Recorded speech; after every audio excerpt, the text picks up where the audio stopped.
जय गुरुदेव।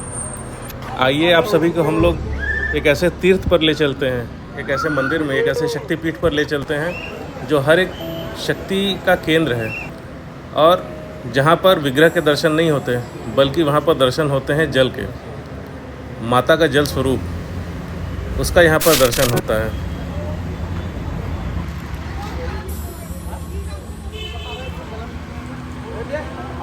ओम परम तत्वाय नारायणाय गुरुभ्यो नमः।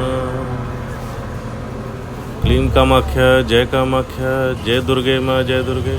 क्लीं कामाख्या जय कामाख्या जय दुर्गे माँ जय दुर्गे। क्लीं कामाख्या जय कामाख्या जय दुर्गे माँ जय दुर्गे। मित्रों, आज हम आपको ले चल रहे हैं एक ऐसे दिव्य स्थान पर, उसकी यात्रा पर, जो इस पूरे विश्व में अनूठा है। ऐसा कोई दूसरा स्थान नहीं है। एक ऐसा स्थान जहाँ पर जगत जननी जगदम्बा के चमत्कार प्रत्यक्ष रूप से लोगों को दृष्टिगत होते हैं। हम बात कर रहे हैं माता कामाख्या की। गुवाहाटी से कुछ दूरी पर नीलांचल पर्वत की गोद में माता कामाख्या का भव्य और दिव्य, अत्यंत ही रहस्यमय मंदिर स्थापित है, जहाँ पर माता सती का योनि भाग गिरा था और वहाँ पर योनि पीठ की स्थापना हुई। वह योनि पीठ इस पूरे ब्रह्मांड में तंत्र का केंद्र है, साधना का केंद्र है, शक्ति का, ऊर्जा का केंद्र है। एक ऐसा क्षेत्र जहाँ से निःसृत होती हुई ऊर्जा इस संपूर्ण ब्रह्मांड को परम वैभव, परम कल्याण और इस पूरे जगत को सकारात्मक ऊर्जा निरंतर प्रदान करती रहती है, जिसके चलते यह पूरा जगत चलता रहता है, अपनी स्थिति को प्राप्त होता है। 22 जून से लेकर 25 जून तक प्रतिवर्ष ऐसा कहा जाता है कि माता रजस्वला होती हैं और ऐसी अवस्था में मंदिर के पट 3 दिनों के लिए बंद होते हैं। इन 3 दिनों को अम्बुवासी मेले के नाम से जाना जाता है। इन 3 दिनों तक विभिन्न साधक, उच्च से उच्च कोटि के साधक इस क्षेत्र में आते हैं, माता को प्रसन्न करने के लिए साधनाएं करते हैं, उनकी कृपा प्राप्त करते हैं, उनका आशीर्वाद प्राप्त करते हैं और इस जगत में पुनः लौट जाते हैं इस पूरे जगत का कल्याण करने के लिए, जगत जननी जगदम्बा के निर्देश से, उनके आशीर्वाद से। ये एक ऐसा क्षेत्र है जो अत्यंत ही शक्तिशाली है और यदि कोई व्यक्ति सच्चे हृदय से यहाँ पर माता का दर्शन करे और कुछ मांगे तो निश्चित रूप से वो प्राप्त होता ही है, क्योंकि यह क्षेत्र माता कामाख्या का है, अर्थात कामना के नेत्र। जिन नेत्रों से आप कामनाएं कर सकते हैं, जो भी आपको दिखता है, वो समस्त चीज़ें माता आपको प्रदान करती हैं यदि आप सच्चे हृदय से माता के पास आए, एक बालक बनकर आए। ये माता के गर्भगृह का द्वार है, आप इसे देखें, यह बंद है इस समय। इन 3 दिनों में माता के गर्भगृह की परिक्रमा ही होती है, अंदर दर्शन बंद होते हैं। 26 को पुनः पट खोले जाते हैं और नित्य की भांति माता का दर्शन आरंभ हो जाता है।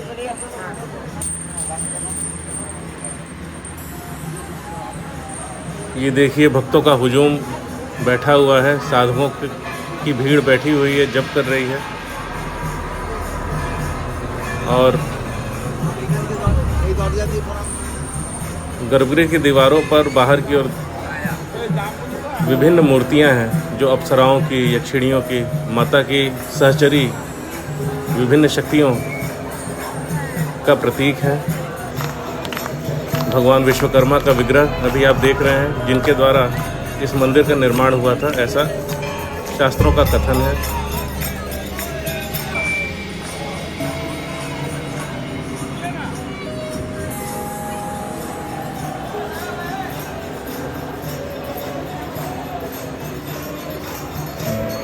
हर एक जगह से, देश के कोने कोने से भक्त श्रद्धालु यहाँ पर इन 3 दिनों में आते हैं दर्शन तो नहीं पाते, किंतु माता के गर्भगृह की परिक्रमा करके अपने आप को अत्यंत ही पुण्यशाली समझते हैं और वो पुण्य ही लेकर वो अपने घर जाते हैं ताकि उनकी मनोकामनाएं माता की कृपा से पूर्ण हों।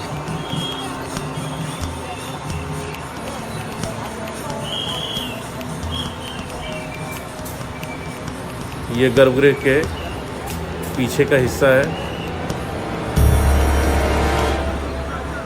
अभी हमने इस गर्भगृह की एक परिक्रमा पूरी की और इस वीडियो के माध्यम से आपको भी गर्भगृह की एक परिक्रमा कराई। ये भगवान गणपति की स्थापना है। माता के गर्भगृह के बाहर माता के सिंह जो यहाँ पर विराजमान है। जगत जननी जगदम्बा के मंदिर का जो गुंबद है आप उसका दर्शन करें, क्योंकि ऐसा कहा जाता है कि किसी भी मंदिर के परकोटे में उसके गुंबद में शक्ति पूर्ण रूप से स्थापित होती है, निहित होती है और वहीं से ऊर्जा इस पूरे संसार में निःसृत होती रहती है, व्याप्त होती रहती है।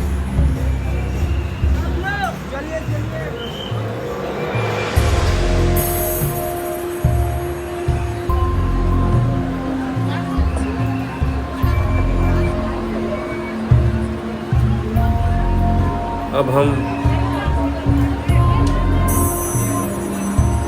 आगे चलेंगे।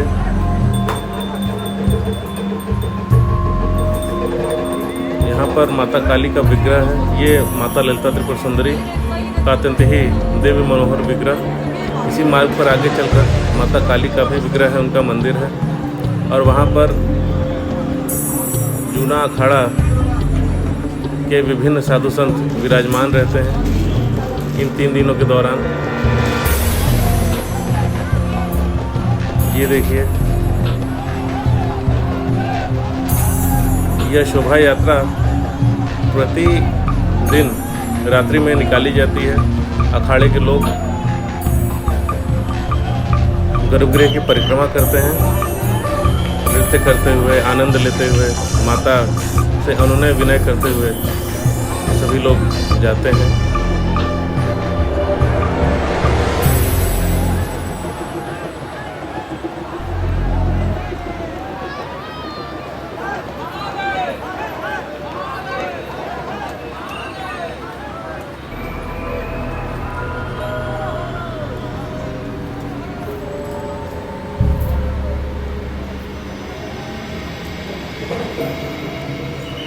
माता के शिखर का दर्शन, गर्भगृह के शिखर का, और माता का जो त्रिशूल स्थापित है उसका भी आप दर्शन करें।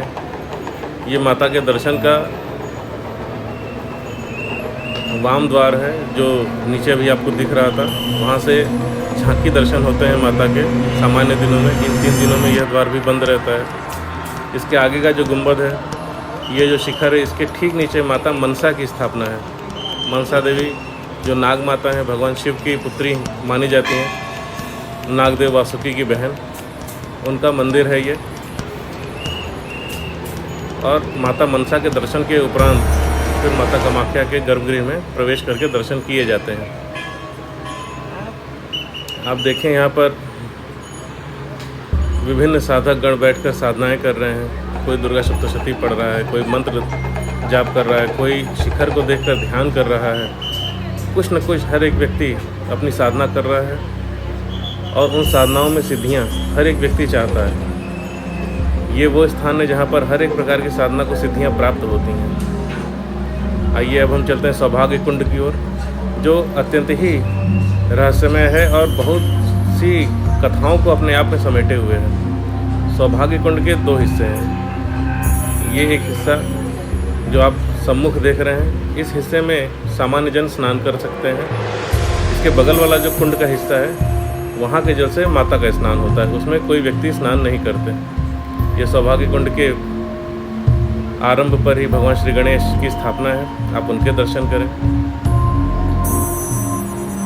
सौभाग्य कुंड के विषय में कहा जाता है कि यदि कोई व्यक्ति सच्चे हृदय से सौभाग्य कुंड में 6 डुबकी लगा ले तो निश्चित रूप से उसका सौभाग्य खुल जाता है, उसका कल्याण होता है। सौभाग्य कुंड में हर एक तीर्थ के जल का वास माना जाता है और लोग इस जल को अपने साथ घर ले जाते हैं अपने घर में छिड़काव के लिए, ताकि घर की ऊर्जा सकारात्मक हो जाए।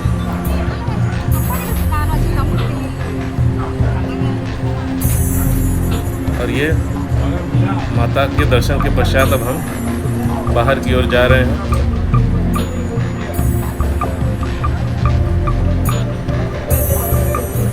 इस प्रकार माता के परिसर के दर्शन हमने आपको इस वीडियो के माध्यम से कराए। जय गुरुदेव, जय माता बगलामुखी, क्लीम कामाख्या, जय कामाख्या, जय दुर्गे माँ, जय दुर्गे, क्लीम कामाख्या, जय कामाख्या, जय बगले माँ, जय बगले, क्लीम कामाख्या, जय कामाख्या, जय बाबा जी, जय